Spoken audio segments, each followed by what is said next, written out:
Good day. I'm Professor Ronald Krotoszynski Jr. of the University of Alabama School of Law, and I'm extremely pleased to be with you today to talk about the critical importance of freedom of speech to both democratic self-government and the protection of human dignity. First, though, I wish to express my gratitude, thanks, and appreciation to Rector Andrew Trayton, the Scientific Council of the Ratio at Spes, or Reason and Hope Award Committee, and the faculty and fellows of the Nicolaus Copernicus University and Joseph Ratzinger Benedict XVI Vatican Foundation. I am very pleased to accept this award, styled the relationship between freedom of speech and human dignity, and to be recognized as the 2026 Ratio et Spes laureate. Moreover, I am both genuinely and deeply honored to receive this award, an important recognition of my scholarly labors by such a distinguished university and Vatican institution. Please allow me to add that, as a person of Polish ancestry on my father's side, both paternal grandfather Stanley Krotoszynski and my paternal grandmother Stella Krotowski were of Polish ancestry, it is truly wonderful to receive such an important recognition of my work from, at least in part, a university in my ethnic homeland. My father, Ronald Krotoszynski Sr., would be incredibly proud of me and pleased by this high honor of my scholarly work, were he still with us. Unfortunately, he passed away in July of 2021. My dad was intensely proud of his Polish heritage, as am I, his son.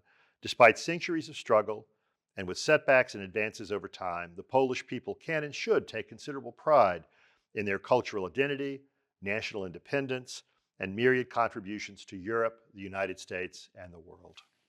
So, allow me to say, dziękuję, bardzo dziękuję, from the bottom of my heart. I sincerely wish I could be with you today in Toruń to accept this award in person and to meet each and every one of you in today's audience personally. Unfortunately, however, here at the University of Alabama School of Law, we're in the middle of the spring semester, and it was simply impossible for me to come to Poland in person to participate in Nicolaus Copernicus University's annual University Day celebrations. Happily, however, I've been invited to come to campus in person this summer, in June, and I hope to meet many of you then, and to talk with you about my book, Free Speech as Civic Structure, a comparative analysis of how courts and culture shape the freedom of speech, published by Oxford University Press in 2024. And my comparative work more generally as well on the freedom of expression. For now, today, I am pleased to be with you virtually and to share some thoughts, observations, and ideas related to the integral relationship of freedom of expression and human dignity, democracy, human flourishing more generally. Allow me to start with a rather bold assertion. Democracy is not possible. Again, democracy is simply not possible, totally impossible, in fact, without the meaningful protection of speech in general and political speech in particular. The formal equality of all persons under law, which democratic self-government reflects and protects, constitutes an essential condition for securing and safeguarding human dignity. Speech and dignity are, at the end of the day, twinned. That is to say, a national legal system is highly unlikely to have one without the other. Simply put, they are mutually reinforcing human rights. The Holy Father, Pope Leo XIV, like me an American, has made very clear that the peaceful resolution of social conflicts, both within and between societies, depends critically on the freedom of expression. In Pope Leo's recent remarks of January 9, 2026, to the Vatican Diplomatic Corps, His Holiness emphasized the central importance of freedom of speech to avoiding war and human suffering. And I quote, "A diplomacy that promotes dialogue and seeks consensus among all parties is being replaced by a diplomacy based on force, by either individuals or groups of allies. War is back in vogue and a zeal for war is spreading. The principle released after the Second World War, which prohibited nations from using force to violate the borders of others, have been completely undermined. Peace is no longer sought as a gift and a desirable good in itself." His Holiness goes on to warn us that, quote, this gravely threatens the rule of law, which is the foundation of all peaceful civil coexistence. What then must we do to avoid the evils of war and the unilateral, unheeded pursuit of national self-interest at the expense of the larger world community? Pope Leo tells us that, quote, "The purpose of multilateralism then is to provide a place where people can meet and talk, modeled on the ancient Roman Forum or the medieval square." He goes on to explain that, quote, "We need words once again to express distinct and clear realities unequivocally. Only in this way can authentic dialogue resume without misunderstandings. This should happen in our homes and public spaces, in politics, in the media, and on social media. It should likewise occur in the context of international relations and multilateralism so that the latter can regain the strength needed for undertaking its role of encounter and mediation. Freedom of expression, however, is not always a popular concept when those with whom we disagree have the temerity to share views we find problematic or even perhaps profoundly offensive. His Holiness observes that, quote, "It is painful to see how, especially in the West, the space for genuine freedom of expression is rapidly shrinking. At the same time, a new Orwellian-style language is developing which, in an attempt to be increasingly inclusive, ends up excluding those who do not conform to the ideologies that are fueling it," close quote. Pope Leo goes on to posit that the loss of genuine freedom of expression, in turn, gives rise to the degradation and even loss of other fundamental human rights central to human dignity, notably including the freedom of conscience, religious freedom. As a mere academic, a law professor, I do not have the wisdom or grace that Pope Leo so clearly possesses.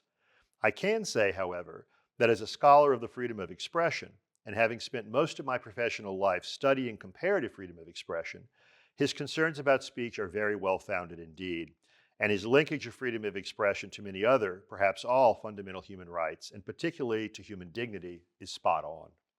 Clearly, the ability to express oneself to others, freely and authentically, is a central component of human dignity, and also constitutes an essential condition of democracy. Simply put, without the freedom of speech, democracy and democratic self-governance cannot exist.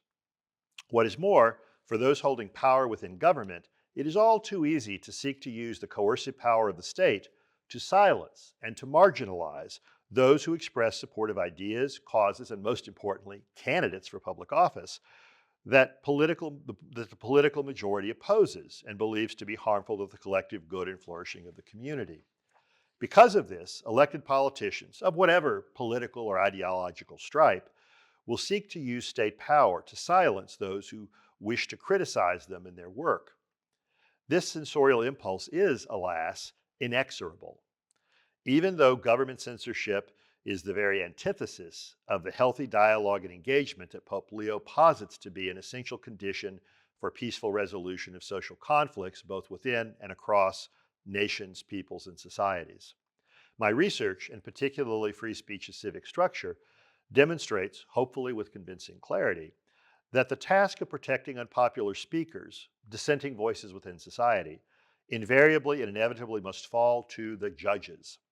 Protecting unpopular speakers and ideas is a job that, in most democratic societies, only judges can reliably perform, precisely because elected officials will be unable to resist the impulse to take the side of the dominant forces within society, which, after all, have placed them in the seat of government power.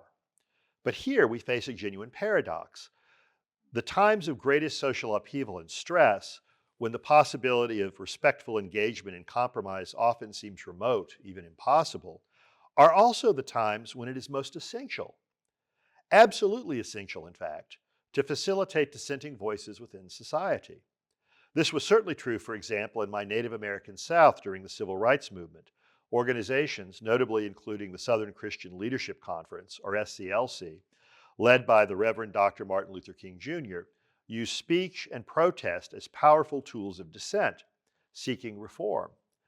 These courageous leaders called the people of the United States to follow the better angels of their nature and to respect the fundamental equality and human dignity of all American citizens without regard to race, color, or ethnicity. Earlier, from the mid-19th century to the ratification of the 19th Amendment in 1920, which gave women in the United States the right to vote, collective speech activity facilitated granting women full and equal citizenship with men. Granting women full and equal citizenship, of course, was an essential addition to our democratic experiment. Speech, assembly, and petitioning were all quite essential components of a long-lasting campaign that stretched across generations to get the United States to see that the systematic political disenfranchisement of women constituted a grave moral wrong that a justly ordered society would not tolerate. So too, the proponents of the abolition of human chattel slavery in the United States, a project that began contemporaneously with the U.S. independence from Great Britain, built a coalition resolved to ending slavery through public speech activities and petitioning of the federal government. Ultimately, they prevailed. What was true in the United States with respect to ending systemic segregation and oppression of Black Americans, known commonly here as Jim Crow, recognizing the legal and political equality of women, and ending the odious practice of human chattel slavery in the past, holds no less true today in the present with respect to resolving peacefully disputes within political communities in the United States, and for that matter, across national borders, meaning between nation states as well. Simply put, speech is essential to facilitating the peaceful resolution of social conflicts. Pope Leo has this exactly right. And my research shows, in addition, that in most democracies, judges will take on this important work despite making them subject to strong, often entirely unfair, public criticism. Indeed, in places without a constitutional free speech guarantee in the local national constitution, such as Australia and Israel, judges will nevertheless deploy judicial review to protect speakers and speech, particularly when speech relates to candidates for public office and the policies that they will pursue if they are elected. Simply put, free and fair elections cannot exist in the absence of a free and open public debate that informs the act of voting on Election Day.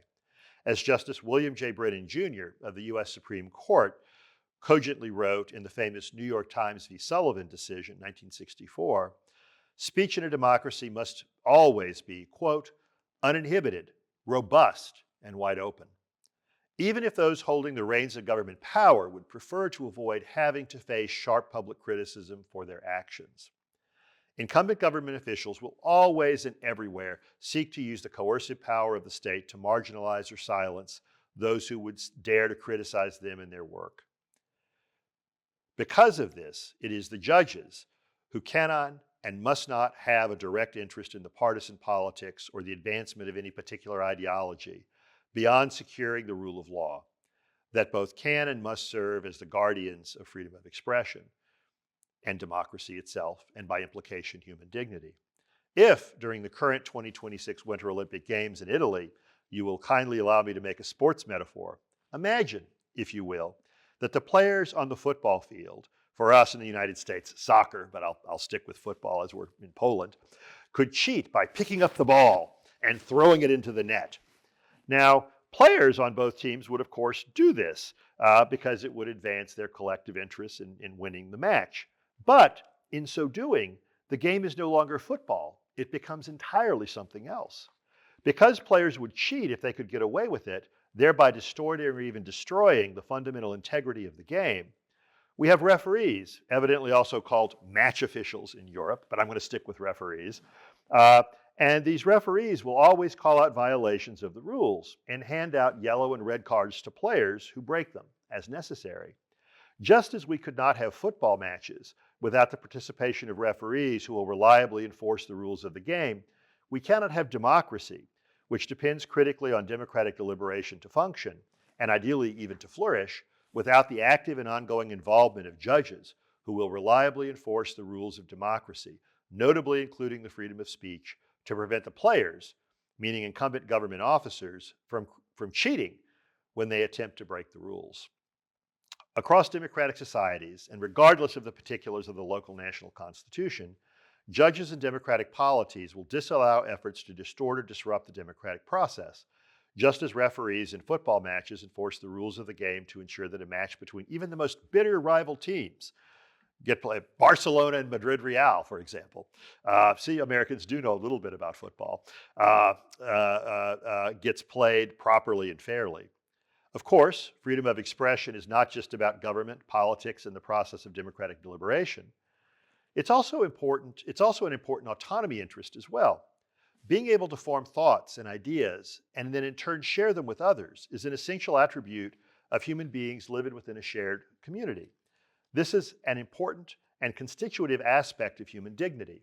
Indeed, just as democracy cannot exist and flourish without meaningful constitutional protections for speech and freedom of expression more generally, true democracy, meaning a society in which all persons have an equal stake and voice in the project of self-government, is quite impossible without meaningful protections for privacy, dignity, and personal reputation. One of my earlier books, Privacy Revisited, a comparative analysis of the right to be left alone, Oxford 2016, makes a sustained case for the necessary and essential relationship between speech and dignity in the service of democratic self-government. In a society where government routinely degrades and denies human rights and human dignity, the equality of all citizens becomes entirely chimerical. Thus, speech, standing alone, is an insufficient condition for true democracy and self-government to flourish. A justly ordered society instead must safeguard both speech and human dignity concurrently, because speech and dignity reinforce and facilitate each other. It's simply not possible for a political society to have one in a meaningful way without the other. Once again, we must look to the judges to perform an essential task, safeguarding and protecting the human dignity of the most unpopular groups within society, whether those groups reflect racial, ethnic, or religious differences from the dominant group within a particular political community. Let me again quote His Holiness in his recent address to the Vatican Diplomatic Corps. He said, quote, "In its international relations and actions, the Holy See consistently takes a stand in defense of the inalienable dignity of every person, the inalienable dignity of every person." Continuing, "It cannot be overlooked, for example, that every migrant is a person and as such has inalienable rights that must be respected in every situation." Very wise words. Across the globe, majorities in democratic nations, from the United States to the United Kingdom to South Africa to Germany to Spain, urge their leaders with ever-increasing intensity to adopt the harshest and most punitive laws against unlawful immigrants. Rather than clothing the naked, feeding the hungry, and welcoming the stranger, as the Gospel of Matthew admonishes us all to do, nations around the world are racing with each other to see who can adopt and enforce the most draconian and dehumanizing anti-immigrant policies and practices imaginable. The recent killings in Minneapolis of two innocent people who merely had the temerity to protest the Trump administration's draconian immigration enforcement policies were killed. This is a clear, powerful, and lamentable example of how democratic forces can sometimes fail to respect the imperative of respecting and protecting both free speech and the human dignity rights of all persons. And what institution, if any, will protect those facing brutalization and injustice? In the United States, alas, it will not be the White House, nor will it be the Congress. Insistence on fair procedures and humane treatment of unlawful immigrants will come, if at all, from the federal courts, which in Minneapolis and elsewhere in the United States have insisted that even those the Trump administration claims are unlawfully present in the United States have a constitutional right to fair process and humane treatment. The kind of treatment that a society that purports to follow the rule of law should provide without the need for any judicial intervention, but has failed to do so far. In conclusion, then, free speech is an essential condition for democracy and also constitutes an important aspect of human dignity. The creation and maintenance of independent courts, fully vested with the power of judicial review, is the only effective way to ensure that those who hold government office do not seek to abuse their power to distort, to disrupt, and to manipulate the electoral process that, at least in theory, should serve as the principal means of rendering the government in a democracy meaningfully accountable to we, the people. Thus, the kind of open and engaged dialogue that Pope Leo correctly posits to be an essential condition for the peaceful resolution of disputes within and between societies and nations depends critically on the work of judges.